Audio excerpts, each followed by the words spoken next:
Pagbasa mula sa ikalawang sulat ni Apostol San Pablo sa mga taga-Korinto. Mga kapatid, sapagkat ang pag-ibig ni Kristo ang naguudyok sa akin na magkaganyan, ngayong nalaman kong siya'y namatay para sa ating lahat. At dahil diyan, ang lahat ay mabibilang ng patay. Namatay siya para sa lahat, upang ang nabubuhay ngayon ay huwag nang mabuhay para sa sarili, kundi para kay Kristo, na namatay at muling nabuhay para sa kanila. Kaya ngayon, ang pagtingin namin kanino man ay hindi na batay sa sukatan ng tao. Noong unay, ganon ang aming pagkakilala kay Kristo. Ngunit ngayoy hindi na. Kaya't ang sino mang nakipag-isa kay Kristo ay isa ng bagong nilalang.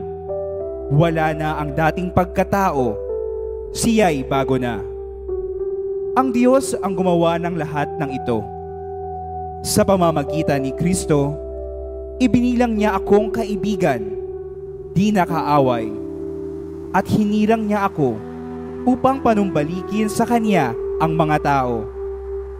Ang ibig kong sabihin, ang tao'y ibinibilang ng Diyos na Kanyang kaibigan sa pamamagitan ni Kristo at nililimot na niya ang kanilang mga kasalanan.